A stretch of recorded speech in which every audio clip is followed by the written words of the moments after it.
409 নাম্বারে আমরা চলে যাচ্ছি আমাদের পরবর্তী গেস্টের কাছে পরবর্তী ঘটনায়। আপনার নামটা একটু বলবেন আরো একবার? Hello folks, this is Aryan once more time. জি, আপনার ঘটনায় চলে যান। তো এই ঘটনাটা আমার এক ফ্রেন্ডের কাছ থেকে কালেক্ট করা, থ্যাঙ্কস টু শিববীর। তো ঘটনাটা টাঙ্গাইলের। তো টাঙ্গাইলে এবং প্রায় আজ থেকে অলমোস্ট 30 to 35 ইয়ার্স অ্যাগো।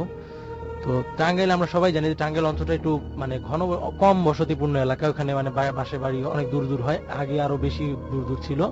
তো ওইখানে এরকম একটা অঞ্চলে, আমি ঠিক গ্রামটার নাম মনে করতে পারতেছি না, তো একটা ফ্যামিলি ছিল, যে ফ্যামিলিটা হাজবেন্ড ওয়াইফ এবং তাদের একটা ছোট একটা বাচ্চা ছিল।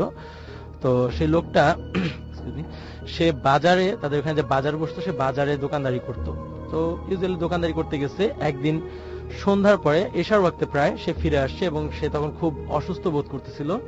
তো সে ওই শুয়ে পড়লো এবং সেই অসুস্থতাতেই সেদিন অলমোস্ট মিডনাইটে সে মারা গেল। তো তখন তার ওয়াইফ খুব মানে টেনশনে পড়ে গেল যে এখন কি করবে, আশেপাশে কোনো বাড়িও নাই, নিয়ারেস্ট বাড়িও কমপক্ষে 10 মিনিট দূরে। তো মানে এখন সে টেনশন করতে যে কিভাবে কি করবে, কাকে কিভাবে কি খবর দিবে, এত রাত হয়ে গেছে, কাউকে তো পাওয়া যাবে না। তো এই সময় হঠাৎ করে গেটে কে জানি নক করলো। তো এটা শুনে ওই মহিলাটা খুব ভয় পাইলো। তো আবার সে মনে সাহস সঞ্চার করলো এই ভাবে যে অনেক সময় দেখা যায় যে ওই অনেকে রাত মানে মধ্যরাত্রেই বাজারের দিকে রওনা দেয়, বিভিন্ন কাজে থাকে, তারা অনেক সময় ডাকাডাকি করে। তো সে উঠে গেট খুলে দিয়ে দেখলো যে তার হাজবেন্ডের মানে ছোটবেলার ফ্রেন্ড সে গেটে দাঁড়াইছে। কিন্তু সবচেয়ে অদ্ভুত বিষয় যে এই ফ্রেন্ডটা 2 থেকে 3 বছর আগে সে সৌদি আরব গেছিল এবং এই মুহূর্তে তার এখানে থাকার কোনো প্রশ্নই আসে না। তো সে অনেকটা অবাক হয়ে বলে, কি ব্যাপার ভাই, আপনি এখানে? তখন বলে, হ্যাঁ আমি তো ফিরে আসছি, আজকে আসলাম, তাই সে চিন্তা করলাম ওর সাথে একটু দেখা করে যাই, তো এইভাবে আসছি। তো মহিলা তাকে ভিতরে নিয়ে আসলো এবং সব ঘটনা খুলে বললো। ঘটনা শোনার পরে সে লোকটা একটু আফসোস করলো যে আহারে বেচারা মারা গেছে হ্যান। তো তখন বললো, যাক ভাবি, যা হওয়ার হয়েছে, এখন আমার তো ক্ষুধা লাগছে, আমি খুব টায়ার্ড, আমাকে কিছু পারলে খাইতে দেন। তো রাতের খাবার রান্না করা ছিল, কেউ খায় নাই, সে খাবারগুলো তাকে দিল। অদ্ভুত জিনিস হলো যে লোকটা সবটুকু খাবারই খায়া ফেললো এবং খায়া ফেলার পরে সে বলতে যে ভাবি, আমার তো এখনো ক্ষুধা রয়েছে, তো আপনি যদি একটু একটু পাক করে দিতে পারতেন আমাকে, তাহলে আমার ভালো হইতো। তো মহিলার কাছে জিনিসটা খুব অদ্ভুত লাগলো। তারপরে যেহেতু গেস্ট, তারপরে তার হাজবেন্ডের ফ্রেন্ড, সেজন্য সে কিছু বললো না। সে রান্নাঘরে গেল এবং রান্নাঘরে যায় তখন তার মাথার মধ্যে জিনিসটা কাজ করতে থাকলো যে একে হঠাৎ করে এভাবে আসছে কোথা থেকে, তারপরে এভাবে অস্বাভাবিক ভাবে খাওয়া দাওয়া করতেছে।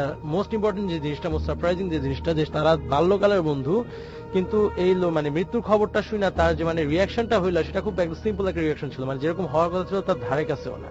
এরকম 7-8 যখন চিন্তা করতেছে, তখন কিছু একটা মানে আনইভেন কিছু নয়েজ তার কানে আসলো। তো সে মানে জিনিসটা একটু খেয়াল করলো যে তার ঘর থেকে আসতেছে এবং সে আস্তে আস্তে ধীরে ধীরে ঘরের কাছে যা উকি মেরা দেখে যে সেই মানে তার সে হাজবেন্ডের বন্ধুটা এখন মানে ফ্রম এ হিউম্যান বিইং সে একটা অদ্ভুত একটা ক্রিয়েচারের রূপ ধারণ করছে, and it was eating the man's body, এবং সে ভিতর থেকে কলিজাগুলা এবং রক্তগুলা বাইর করে খাচ্ছে। তো এইটা দেখা মহিলা মানে প্রচন্ড ভয় পাইলো, কিন্তু কোন রকম নিজেকে সামলায় সে আবার কিচেনের দিকে দৌড় দিল। কিচেনের দিকে দৌড় দিয়ে চিন্তা করলো এখন কি করব।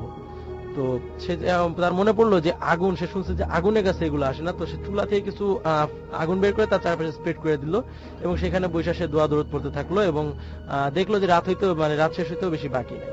তো অনেকক্ষণ পরে সেই জিনিসটা বাইরে হইলো ঘর থেকে এবং তার কাছে আসার অ্যাটেম্প্ট করলো অনেক, কিন্তু আগুনের জন্য সম্ভবত সে কাছে আসতে পারেনি। তো এরকম অবস্থায় ফজরের আজান দিয়া দেয়। তখন ওই জিনিসটা যাইতে যাইতে বলে যে আজকের মতো বাইচা গেলি। এই কথাটা শুনে মহিলা সেন্স ধরে রাখতে পারে না, সে সেন্সলেস হয়ে যায়। পরদিন সকালে পাশের বাসার মানে আরেক মহিলা তাকে এসে এখান থেকে উদ্ধার করে এবং তারা সব ঘটনা শুনে